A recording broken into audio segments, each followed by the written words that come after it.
ये चैनल केवल मनोरंजन के लिए है। हम किसी भी तरह के अंधश्रद्धा को बढ़ावा नहीं देते। दिसंबर की हल्की गुलाबी ठंड में रात के 12 बजे पुणे का चिंचवड़ रेलवे स्टेशन खाली हो चुका था, क्योंकि पुणे से मुंबई के बीच चलने वाली ट्रेन मुंबई पुणे एक्सप्रेस आज 3 घंटे लेट थी। सभी यात्री धीरे धीरे कर दूसरी ट्रेन या अन्य साधनों से निकल चुके थे, मगर जतिन अभी भी वहां खड़ा ट्रेन का इंतजार कर रहा था। लगता है इस रेलवे स्टेशन पर अब मैं अकेला ही बचा हूं, मगर अब दिन भर की भागदौड़ के बाद कहीं और जाने की हिम्मत नहीं है। जैसी ट्रेन आएगी उसी से मुंबई चला जाऊंगा।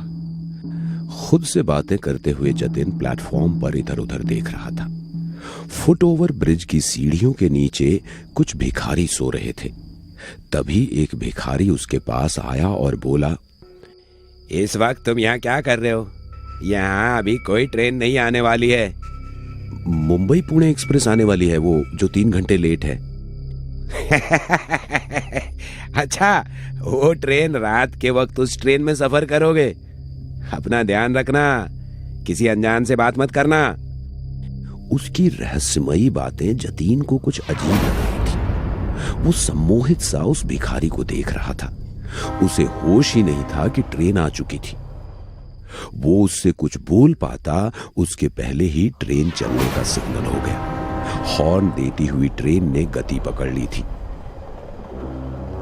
जतिन उस स्टेशन से ट्रेन में चढ़ने वाला अकेला यात्री था और उसकी आंखों के आगे वो ट्रेन निकल जाती उससे पहले ही ट्रेन के आखिरी कोच में जैसे तैसे वो चढ़ गया।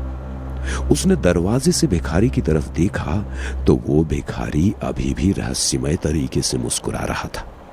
अचानक हुई इस भाग दौड़ से जतिन की सांस फूलने लगी थी। वहीं दरवाजे के पास खड़े खड़े उसने खुद को रिलैक्स किया और फिर खाली सीट पर जाकर बैठ गया। आंखें बंद करके वो कुछ सोच रहा था।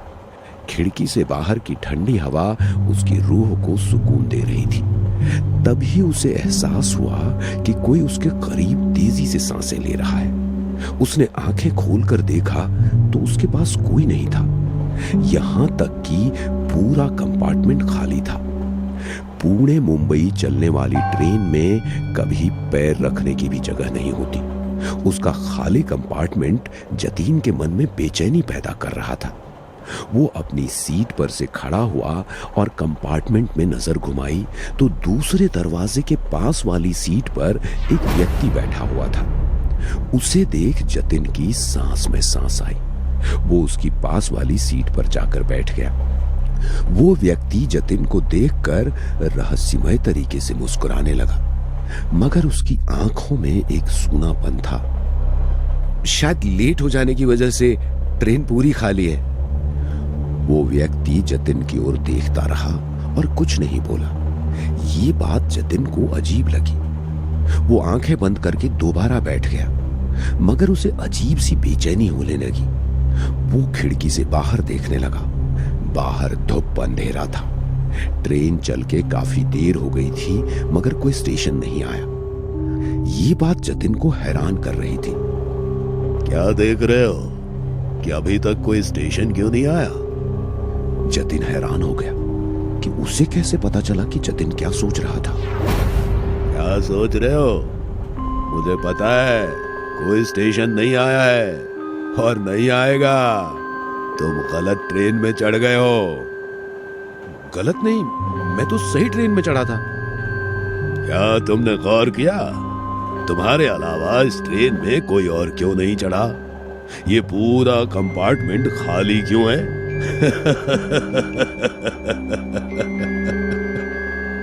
जतिन को अब उसकी बात पर यकीन हो रहा था। उसने गेट के पास खड़े होकर देखा तो बाहर सिर्फ अंधेरा नजर आ रहा था। दूसरे कंपार्टमेंट में जाने के लिए कोई रास्ता नहीं था। वो वापस अपने जगह पर आकर बैठा और उसने नजर उठाकर देखा तो उसके सामने बैठे हुए इंसान के सर से खून बह रहा था। उसका सर कुचला हुआ और आंखें निकली हुई थी। ये देख जतिन डर गया और उससे दूर भागने लगा। वो व्यक्ति उसके करीब आ रहा था। जतिन डरते हुए दरवाजे के एक कोने में खड़ा हो गया।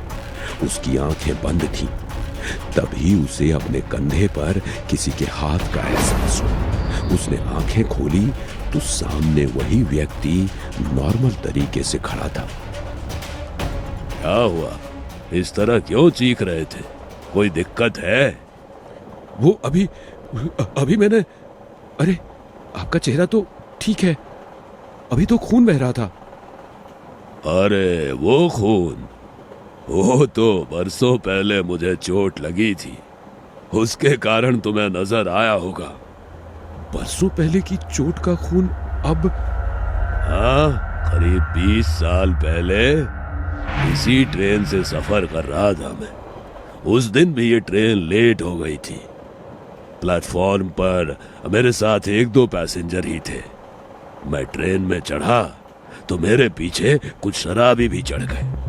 पूरी ट्रेन खाली थी, उसके बावजूद जगह के लिए मेरे साथ हाथापाई करने लगे और थोड़ी सी बहस हुई तो उन लोगों ने मुझे चलती हुई ट्रेन से बाहर फेंक दिया। मेरा सर बिजली के पोल से टकराया और उसमें से खून की धार बह गई। मैं पटरी पर गिर गया।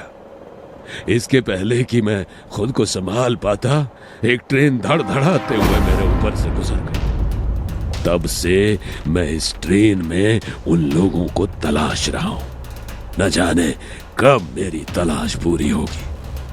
कहते हुए उस व्यक्ति के चेहरे पर मायूसी के भाव आ गए। वैसे आप कहानी अच्छी सुना लेते हैं। यदि आपके ऊपर से ट्रेन निकल जाती तो इस वक्त आप जिंदा नहीं होते। किसने कहा तुमसे कि मैं जिंदा हूं? मैं तो मर चुका हूं। कितना बेहुदा मजाक है।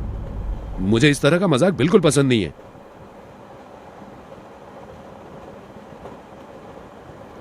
कहते हुए जतिन खिड़की के बाहर देखते हुए अगले स्टेशन के आने का इंतजार करने लगा, मगर ट्रेन किसी स्टेशन पर रुक ही नहीं रही थी। तुम इंतजार करते रहोगे, लेकिन ये ट्रेन नहीं रुकेगी। कहते हुए उस व्यक्ति का हुलिया बदलने लगा। कुछ देर पहले जतिन को वो जिस रूप में नजर आया था, वैसे ही भयानक रूप में उसके सामने था। डरते हुए जतिन ने चेन खींचकर ट्रेन को रोकने की कोशिश की, मगर जैसे ही उसने चेन खींची, ट्रेन की स्पीड और बढ़ गई। झटका लगने के कारण वो जमीन पर गिर गया और वो व्यक्ति उसके सामने आ गया। मैंने तुम्हारा क्या बिगाड़ा है? क्या चाहते हो मुझसे? मैं तो तुम्हें जानता भी नहीं, मुझे जाने दो। कहते हुए जतिन उससे दया की भीख मांगने लगा, मगर वो व्यक्ति उसे और डराने लगा। उसके सर से बहने वाला खून जतिन के ऊपर गिर रहा था। डर के कारण जतिन की हालत खराब होने लगी। तभी अचानक वो व्यक्ति पीछे हट गया। जतिन ने राहत की सांस ली। क्या तुम सच में मेरी मदद कर सकते हो? मुझे छोड़ दो, मैं आपके लिए कुछ भी करने को तैयार हूं। जतिन ने कह तो दिया था, मगर डर के कारण उसकी हालत खराब थी। वो जिंदा लाश की तरह आंखें फाड़े उसे देख रहा था। मुझे मुक्ति चाहिए, बोलो, दिला सकते हो मुझे मुक्ति? मुक्ति? मगर मैं आपको कैसे मुक्ति दिला सकता हूं? जतिन का दिल तेजी से धड़क रहा था। उसकी धुंधली समझ में ये बात साफ हो चुकी थी कि वो किसी सामान्य स्थिति में नहीं था। ट्रेन, वो व्यक्ति और पूरी रात सब कुछ एक बुरे सपने जैसा लग रहा था, जिससे वो जाग नहीं पा रहा था। उसकी आंखों में डर और उलझन थी, मगर उसके सामने खड़ा शख्स उसे जाने ही नहीं दे रहा था। मैं आपको मुक्ति कैसे दिला सकता हूं? वो व्यक्ति अब गंभीर हो चुका था। उसकी आंखों में अब वो सूनापन नहीं था। उसने धीरे से कहा, ये ट्रेन उस रात से अब तक चल रही है। हर बार एक नया यात्री चढ़ता है और फिर उसी की तरह भाग्य को जीता है। जतिन पूरी तरह स्तब्ध था। उसकी सांसें थम गईं। उसके दिमाग में सवाल उठने लगे। कहीं वो भी तो इस ट्रेन में हमेशा के लिए फंसने वाला नहीं। तुम मुझे मुक्ति दिला सकते हो अगर तुम इस ट्रेन की गुत्थी सुलझा सको। मुझे इस ट्रेन से कोई बाहर निकाल सकता है तो वो तुम हो। तुम वही आखिरी यात्री हो जो यहां से बाहर जा सकता है, लेकिन इसकी एक कीमत है। क्या कीमत? व्यक्ति ने जतिन की आंखों में गहरी नजर डाली और धीरे से बोला, तुम्हें अपनी जगह मेरे लिए छोड़नी होगी। अगर तुम इस ट्रेन से बचना चाहते हो तो तुम्हें उस यात्री का रोल निभाना होगा जो हर बार मरता है। तुम्हारी मुक्ति उसी में है, लेकिन तुम्हारा सफर यहीं खत्म होगा। जतिन की आंखों में डर साफ दिखाई देने लगा। उसकी समझ में नहीं आ रहा था कि वो क्या करे। बाहर कोई स्टेशन नहीं था और ट्रेन रुकने का नाम ही नहीं ले रही थी। व्यक्ति की बातों में छिपे रहस्य ने उसकी हालत और खराब कर दी थी। अब वक्त कम है, चुन लो। या तो तुम मुझे मुक्त करोगे और खुद इस ट्रेन का हिस्सा बन जाओगे, या फिर अगली मंजिल तक तुम्हारी कहानी भी खत्म हो जाएगी। जतिन के सामने अब केवल दो विकल्प थे। या तो वो खुद को इस ट्रेन का हिस्सा बना ले और उस आदमी को मुक्त कर दे, या खुद ही हमेशा के लिए इस ट्रेन का एक भूत बन जाए। जतिन ने हिम्मत जुटाई और एक बार, आखिरी बार खिड़की के बाहर देखा, लेकिन अब वहां केवल घना अंधकार था और ट्रेन की गड़गड़ाहट उसके दिल के धड़कनों के साथ एक हो गई थी। उसका दिमाग ठंडा हो गया था और वो धीरे धीरे उस अजनबी की ओर बढ़ा। ठीक है, मैं तुम्हें मुक्त करूंगा। जैसे ही जतिन ने ये शब्द कहे, ट्रेन अचानक रुक गई। घबराहट के बावजूद जतिन ने महसूस किया कि पूरा कंपार्टमेंट एक ठंडी हवा से भर गया था। वो व्यक्ति मुस्कुराया और धीरे धीरे हवा में घुलने लगा। अब तुम इस ट्रेन के नए यात्री हो। मुक्ति तुम्हारी भी आएगी जब कोई और इस ट्रेन में चढ़ेगा। जतिन अकेला खड़ा रह गया। ट्रेन के दरवाजे खुल चुके थे, मगर अब वो जानता था कि वो यहां से कभी नहीं निकल पाएगा। अगले स्टेशन पे कोई नया यात्री उसका इंतजार कर रहा था और एक दिन शायद कोई और उसकी मुक्ति की कीमत चुकाएगा। ट्रेन फिर से चल पड़ी, मगर अब जतिन जानता था कि इस सफर की कोई मंजिल नहीं थी। बस इंतजार था अगले यात्री का।